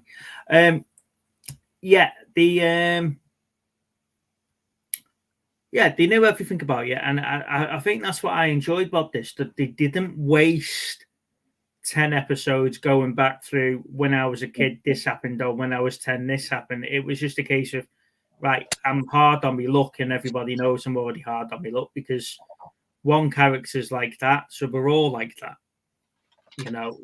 That was quite good, the way they did that. What's that? Battle Royale. But that's what I liked about it. It wasn't. You didn't. It was like you didn't need to know everything about everybody. They just told you what needed to be, what you needed to know. Yeah, 2 or 3 of the characters were massively in debt, so you take it that the 456 of them were massively in debt, and it was when he stood out there and he read all the details out about everybody. He read about 10 other people that died straight away, and it was just like, right. Everyone's in the same boat. One of the so also totally pumped about Squid Games, best binge watch ever. Yeah, exactly. And he was so excited to talk about it. But I think like you said, just going back to like when one of the things for me is when they sort of the first episode, and it was like they had the chance to leave and they had to do the vote because the idea is that there's really only a couple of ways of getting out of this, isn't there? You're either going out in a body bag, you've won it, or if the majority of people vote, then the games will end automatically. So it gets down to 001, which is the first guy in there, the old guy, and he's got the deciding vote because they do it in number order, don't they? So he's like the last one to vote, and you really are sort of sat there going, well, he's got a brain tumor, and so he's really got nothing else to live for. He says this straight away. It's nothing. You hear that straight away in the program. So you sort of sit there thinking, is he going to press that because he's got nothing else to go back for? You know, and it really that was the sort of first moment for me where I'm like, okay, he could literally just press red, and you know they're still in the games. But that was tense because there was a few people that you were like, yeah, they're gonna press green or whatever, and they didn't, and vice versa. But it was such a great program. It's definitely, I'm going to watch it again because I want to see. Now I've done a bit of research on it, I want to see if I pick up on what they were saying. You know. Well, there's a couple of hints and stuff throughout because you know something's not quite right with 001. Yeah. And there's a few hints early on what it is, but it was that bit where they're in the front man's office and you see the other mask, and you're like, and they're answering the phone to somebody and stuff like that, and yeah, it does sort of set up something's not quite right with other sort, and then you see people robbing body parts from the dead contestants and stuff like that, and you're like, what are we actually watching here? They're basically they're harvesting them, aren't they? So you know something's not right with 001. You know something's not right with 456. You know the copper story is going to build towards the end, and I think it does a really nice job in sort of pushing the 4-5 storylines along at the same pace all the way through. I got more and more attached to that young girl as well in that as the season went on. You know, the one that's the very at the start. Yeah, I forget what her name is now, but she was really good. The doctor was like, yeah, the doctor. That was another thing. I was trying to figure his story out, you know, but obviously that didn't end very well. But I was always trying to figure it out. He does need a second watch for me. I'm going to have to watch it again. Well, the doctor was pretty much just making more money on the side, wasn't he? So he's entered into the games because he's broke. Some of the guards knew he was a doctor and brought him in to harvest the body parts. Yeah. And they were selling them on the black market, and the doctor was getting a big chunk of the money as well. But they were also feeding him information on the next game, so it wasn't because they were setting them up as well. Yeah. Queenie did say it was like Hunger Games. Yeah, I agree with that. Ali, honestly, no, I didn't get to the end of Lost. And the thing is that because I waited, I think I watched like the first 4 seasons, I want to say. I have got them all on Blu-ray down there. I need to rewatch them, but it was one of those situations where when I didn't watch that last series, and then somebody went, "Yeah, it's rubbish," I just sort of put me off and thought, "Well, I'll watch it in my own time then." Is Lost worth it? Because I don't know. I watched the first episode and I got plane crash, desert island, polar bear, and that was it. Then I turned off. Yeah, but the thing is that first episode, there must have been about 20 million spent on that first episode alone. Yeah, it just didn't catch me. Oh, they spent a fortune on that, absolute fortune. But it was Lana's in. It drew me into that, and then. But the thing is, the more and more I watched that program, the more and more I actually got lost on what was going on. But it spent 2 or 3 seasons telling every bugger's background. Yeah. Glory. And that was, for me, it was like, well, okay, so this episode you're not going to learn about anybody else because it's all about this one character. Well, it was... who were we having a conversation with? Was it Chris? And Chris put in the 4 spin-off series of Walking Dead.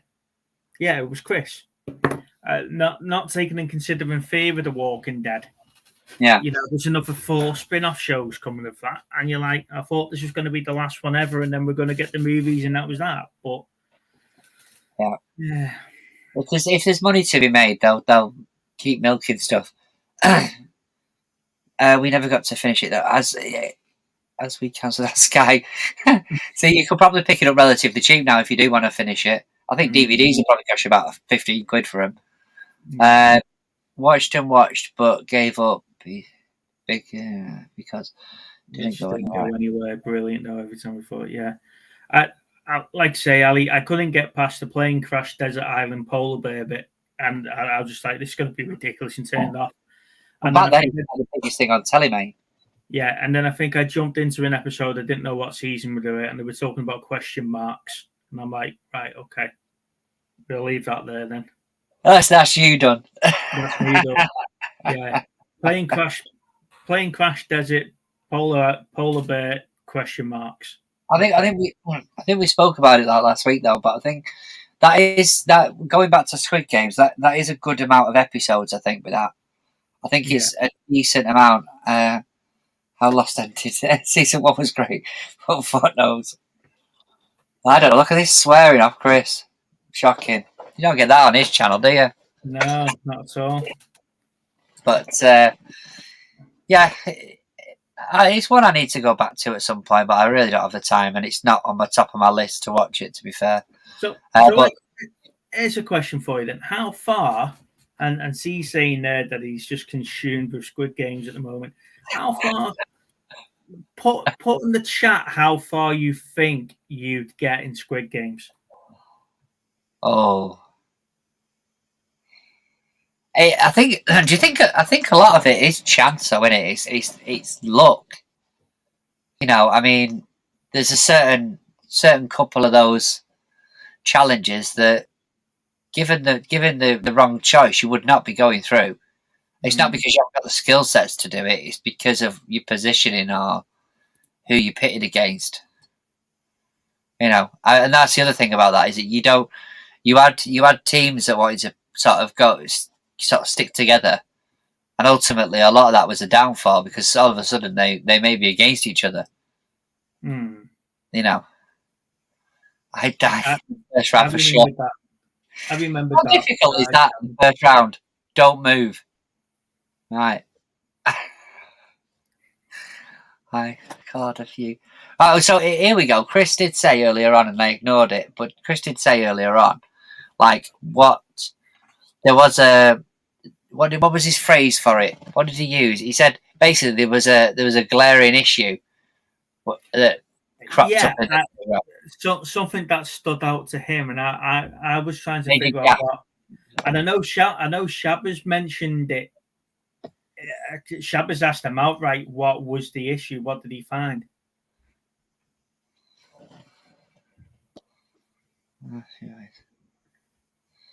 But what was it? I would piss it. Shabba, biscuit time, no problems. Tug of war, no problems. Glass time, I'd be fucked.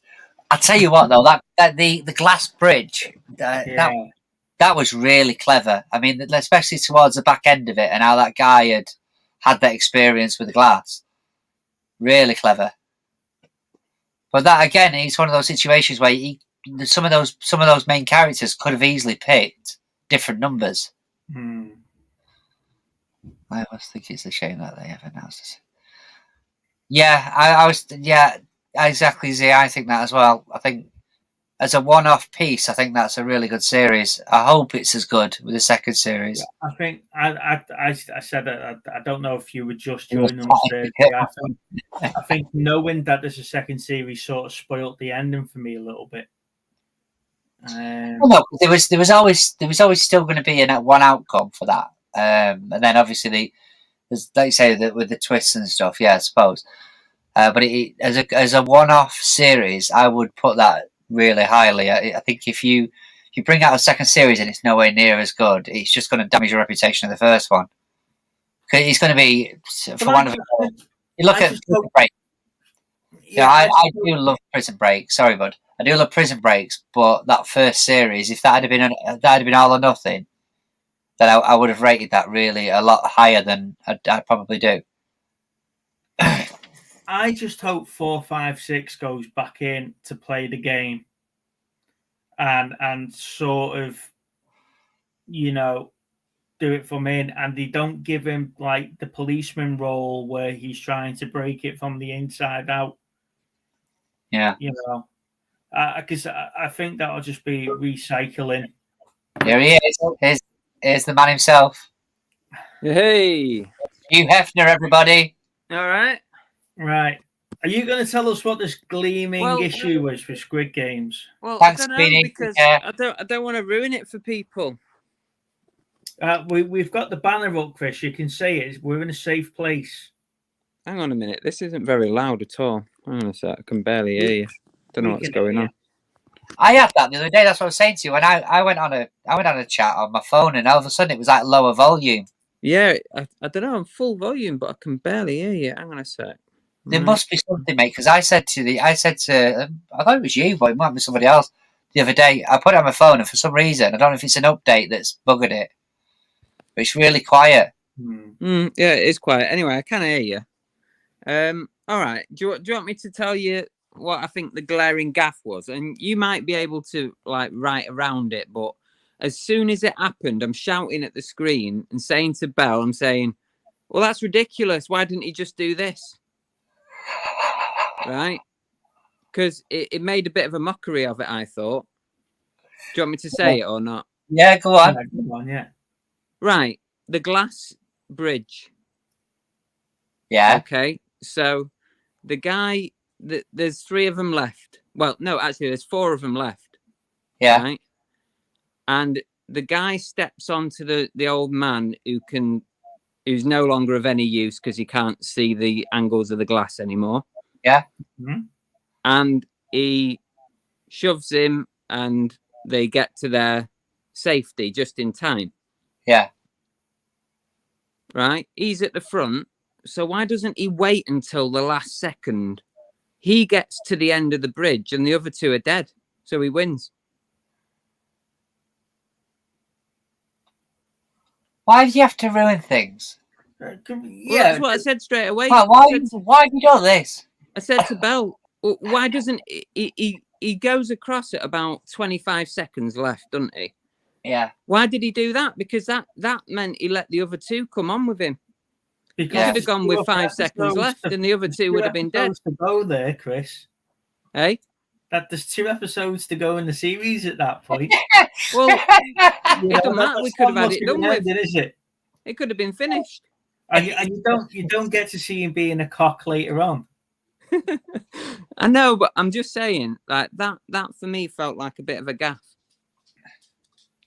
Yeah, I can see what you're getting at with it, but I mean, he could have gone across and won it.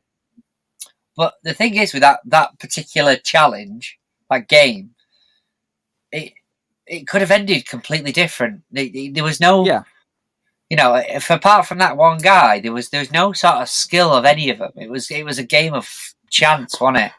Yeah, completely a game of chance, and it made every one of them vulnerable for me. Yeah. I think the only game that you had any control over, really, and you got to pick it, was the marbles one, wasn't it? Yeah. And even that was still down as chance. I think the honeycomb one was a good one, and I think you said, Chris, about licking it in and wetting it at the back. Yeah. You said that when you watched the episode, and it was just like, that. But the fellow that's a cock all the way through sort of knew what games they were playing. He sort of had an inkling anyway, didn't he, when he saw the setup of the playground and stuff like that. He had, you know. Yeah. How good were those sets, though? They were really cool, weren't they? Well, they built them individually every time, didn't they? Yeah. I'm just reading because I'm just looking on my iPad here because Z's saying because it was a moment of intense stress. He wasn't thinking about it. But that guy at the front, he was ruthless, wasn't he, in the end? Yeah, he was, yeah. He was ruthless. So I reckon if he'd have just taken a second, he could have just won that himself. It's like that challenge with the shapes. You know, it's like he knew which one to pick, didn't he? Because he was going on about how he remembers a lot of the games. And he literally threw the other guy under the bus. Yeah. He was literally like, you want to pick that one instead. And I didn't pick up, what was it, umbrella? Mm-hmm. Now, something like that. Eh? Did you see the Spider-Man thing though with Tom Holland opening up the tin and it was the Spider-Man logo and he put it on? Fucked. Oh no, I didn't see that. I'll have to have a look at that. Tom Holland. That's awesome. Tom Holland lifted up a lid and it's the Spider-Man thing in honeycomb. But Is that like was that like a TikTok or something? Yeah, something like that. Yeah. Oh, I'm gonna have to see that. Yeah. Yeah, he's right. He does become more ruthless as the season goes on. Yeah, he does. He changes, doesn't he? He changes. Yeah, he's gone from helping him to trying to hinder him. And Z's mentioned another good point about throwing the marble across the glass. Yeah, that's only going to get you one pane of glass, isn't it? And it's just like, shit, I didn't even hear the noise it made. It needed to bounce a few more times for me to hear it. Well, it doesn't. It didn't get him anything, did it? Because you need two marbles because you've got to hear both. Yeah. So, yeah, it didn't work that. But no, that guy, that character, he showed signs of being a sly bastard right from the off. Because when his mate, or his so-called mate, was choosing the doors, he had an idea, didn't he, the other guy, of which one to go for, and he didn't tell him. Yeah, that's what I said, yeah. He was literally like, we're best to split up. Everyone's best to split up. Yeah. And he did have an idea of what was going to happen. And he didn't. That's why you picked what you picked. I don't think he changed, Tori. I think he sort of, what's the word? He sort of played along. He started playing along for the first couple of games, Sydney being team player and stuff, and then after the honeycomb one, he was like, right, I've had enough here. I think he realised that there was no way out of that situation where there was going to be more than one winner. But it was his way. It was his way of understanding the rules, wasn't it? If you look at the marble ones, you had to get all 30 marbles. You weren't allowed to be violent, and you had to play the game. And he didn't play the game really, did he? He just basically stole the marbles, but there was no violence or anything like that. And I think what he says to the guard sort of sums him up for the rest of the series, doesn't it? I've played by the rules. I've understood what I've done. It's time for me to go. Yeah. But it was. I said to you, it was probably the best series I've seen last year so easily. Yeah, it was good. It was good. I can see why people were sort of jumping all over it.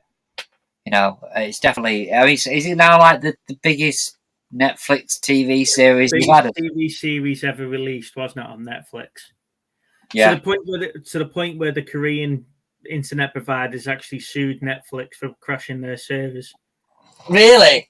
Yeah. The internet provider SK sued Netflix because they couldn't maintain the service provider the provider service. Yeah. Wow. Jeez. But the one that I enjoyed, and we spoke about this a few times on the previous movie chats on Chris's channel, was Alton Borderlands. The first time that came out, I binge watched all of that, and I was just sorry. Is it on Netflix at the minute? Yeah, it's on that. They brought it back. I'm going to watch that because after you were talking about it before in the chat, I had a quick look at it and it sounds up my street. That. Yeah. So they brought it on at the start. Was it the start of this year or the end of last year? It was over in between lockdowns. It was, and I just binge watched it, and I found it was really, really good. And then obviously they brought this out, and then it was just like, right. And then this one was successful, and then he brought that back on the pretense that people were watching Squid Games. But watch Alice in Borderlands if you've not seen it. I'm going to watch that. But I quite like. It's like with this one, the Squid Games. It's like a social experiment as well, isn't it? Yeah. And I quite like films like that sort of puts people's thinking to the test and like social experiments. Good. The Stanford Prison Experiment. Yes. Yeah. That's a cracking movie. That is. And it's obviously based on a true story in it as well. So you it's just how people change within the roles that they're given. Really cool. Yeah. So Tori's saying that she's enjoyed some of the reviews on YouTube. Yeah, I've watched some of the reviews and some of the theories behind it as well, and it was interesting to see people's reviews at the end of each episode when they were doing and what their guesses were. I think that only works when you're doing like a weekly release, but when you've got the full season, that I think this is going to happen on the next one. You've watched that series, you already know what's going to happen. Oh, yeah, exactly. Oh, he's gone. Cookie's had enough of us, and off she goes. Just press the button. Yeah. But yeah, I really did love it. I'm just so glad that you lot have all watched it now, because when I mentioned it the first week, you were like, "What?" And it's just like, "No, go and watch it." Like I say, it took me a while to sort of find out about it, but I got the question. You know, when you put someone on, and she's like, "What's this? Is it? It's not gory, is it?" And I'm like, "I've got no idea what it is." You know, I'm literally just watching it at the same time as you are. But the fact that she got into it means she enjoyed it. But yeah, we managed to do it in a couple of days after work, sort of thing. So it weren't too bad. No, I just did it in a Saturday morning. One of those situations where it was like, "Can we get one more in? It's midnight." Yeah. And sort of going to work the next day absolutely knackered because we've been up watching that one more episode. So Lana has got this thing about me watching programs like Spartacus, and so she called Spartacus Roman porn. She says, "You're just watching Roman porn again, aren't you?" And I said, "No, I'm watching Spartacus." And then she did it when I was watching. And I get told it's porn. Yeah, then I was watching. No, she just seems to happen to walk in. You know, I can watch 3 episodes and there'll be no, and she just walks into the episode where they're banging each other or something. You know, and she was like that with Game of Thrones as well. She just comes in at the wrong time in Game of Thrones. She did that with this. You know, she walked in with what you're watching now, and then all of a sudden he pulls a revolver out and shoots someone, and it's just like you're watching one of your shit programs again, and that was it. Then that's all she saw, and she never gave it a chance, and don't understand it, don't like it, not going to watch it. It's shit, and that was how she just sees it. Brilliant. But yeah, so if you ever want an honest review on anything, ask Lana. Will do, yeah. Yeah, will do. Oh, bless you. Yeah. What she put in? Oh, it's you guys. What's that? Yeah. I'm just catching up on my messenger. All right. And I just saw 8, and it's usually Lana, but it's not you.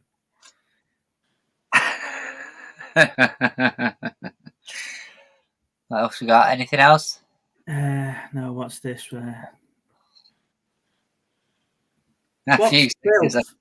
That would be Spartacus, that would be, wouldn't it? Or something like that. This isn't filth. It's historically correct. Is it really? How historic is that? I don't know. Chris, you were there around about that time. How historically correct is it? I'm younger than you, Steve.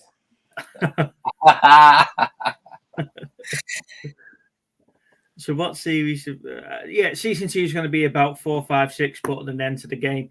I think Z mentioned before that he's hoping season 2 focuses on the front man, because he won it. He won it, didn't he? A couple of games before. 2023. Yeah, that sounds about right. Season 2 will be all the backstories, Big Steve. It'll be every episode will be all the backstories. Yeah, we didn't want, and it's like every single one's got backstory. Yeah, it'll be a filler season. We were talking last week about how many episodes is all right in the series, so we're going to get 456 backstories. I'll tell you, the funniest one for that is Money Heist, because like you've got characters that died in season 1, and you still see them in season 4, and it's like there's only so many flashbacks surely you can have, but there always seems to be that one character that literally is like.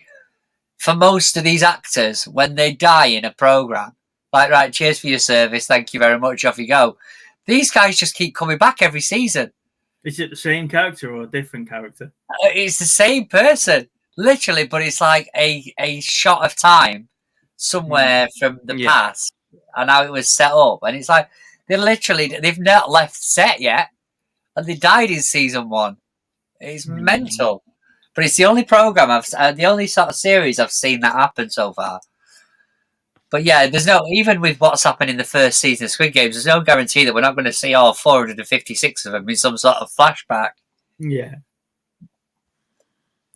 No, I think you're right here. I was having a look on your stores this week and stuff like that, and looking at t-shirts and stuff. And as you know, I'm a big t-shirt fan. I like a good t-shirt, and the amount of Squid Games custom-made t-shirts that are out there now is unbelievable.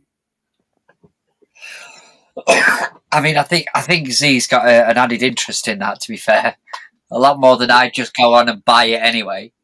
Yeah, but if you've got a t-shirt printer and you can come up with a good design, see, we're boring Cookie now. She's sleepy. Is that not an entrepreneur then? Is that not an entrepreneur? Yeah, but who's making money in that though? You know, it's not the studio that's making money, is it? That's just bootlegging someone else's idea, isn't it? Yeah, but that's the same as buying a bootleg T-shirt out the side of a concert. You're still going to do it. What you want is the official stuff. You know, like this. Nice. Yeah. Thanks. Put it away, please. Saying that Speech on the back. He's got a speech on the back. It's amazing, isn't it? saying that I'm slagging off t-shirt printing companies. Bootleg. Brilliant. There's some good bootleg out there, though, in this, Steve. We've always said that. Yeah. Now you can get this t-shirt, guys, for $5.99. Oh, really? It's exactly the same. For 13 quid to little Steve because he hasn't done a pre-record. We're gonna have to do it. When can we expect a video from little Steve, by the way? In a couple of weeks when little one's gone to school. I'll have unsubscribed by then. I'll have given up. Really? You know, it's better than sort of ramming it down your throat every day, isn't it? Anyway, as I was saying, having the same videos. I thought he was having a crack at me then, Chris, and then I realised you're the one that's doing Vlogtober. Hey, there's some really good stuff that he's doing. To be fair, I was watching him. There was not a cycle jersey in sight this afternoon. Exactly, however, yesterday's kept me entertained for a good old 56 seconds, though. Mate, you know what? Though? Have you watched it yet? Video, I was like, no. that bloody shorts video took me as long as any of the others to bloody edit. I was thinking to myself, oh, this is an easy one. A nice quick shorts video.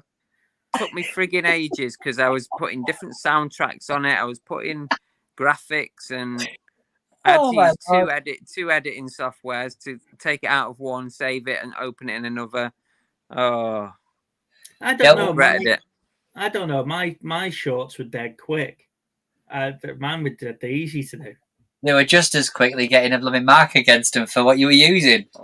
The first one I did, mate, I learned my lesson that I can't use a minute's worth of Transformers clip. That's what I got pinged on. But my second one was fine. Did you appeal it? Yeah, I appealed it and I didn't get anything back and still got the ping on it. So it's like, right.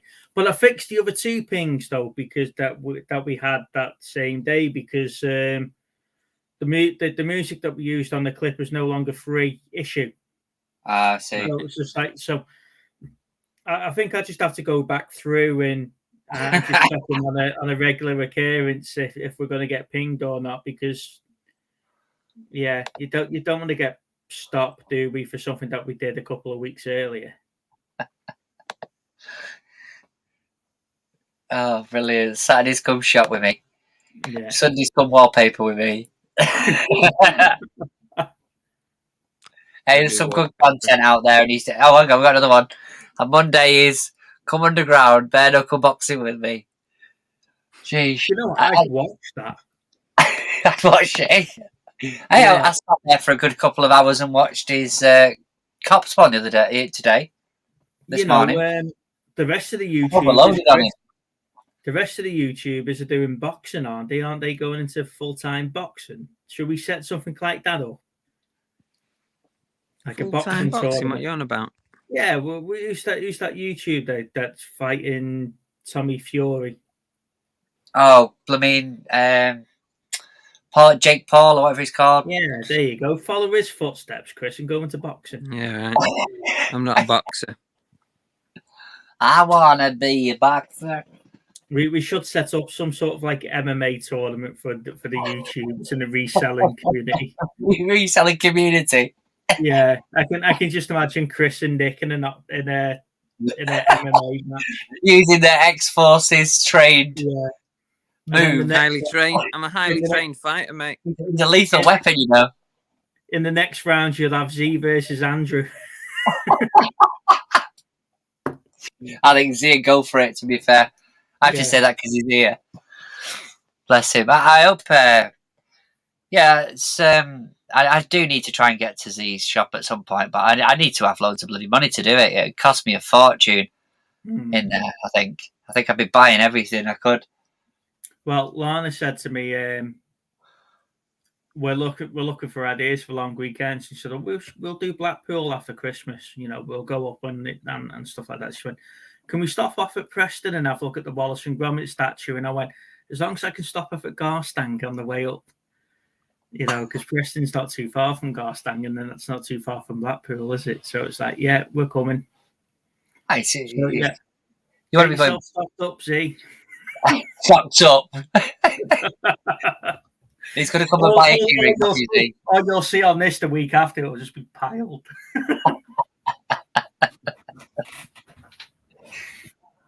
Yeah. What's that? I see laughing. Right, we've naturally come to the end of the show, haven't we? Yeah. All right, ladies and gents, we have been going on for 2 hours. So thank you so much for everybody that joined. Yeah, we'll love you and leave you. We'll see you next week. Don't forget, guys, we're looking for 2 volunteers next week to join into a quiz with Steve and I, with Lainey, for the fundraising. So it'll be 30 questions on the 90s movies. Then she's got a mind or draw round. And then we'll have a bit of a laugh and a joke of a drinking game or two. So Shabba, you're more than welcome to come on and have a beer with us, mate. You know that. Chris, you up for it? Maybe, we'll see. Yeah. And you might get to see little Steve a little bit tipsy next week because he's it won't be vodka, it'll be water. He'll just be pretending. Whoa. Non-alcoholic. All right, guys. Well, we'll see you soon, and keep your eye out for some of the pre-records and stuff like that throughout the week. And please, especially from little Steve. Yeah, leave a Thank comment. You very much, everybody. I really appreciate you coming on and spending the time with us. I hope you enjoyed it.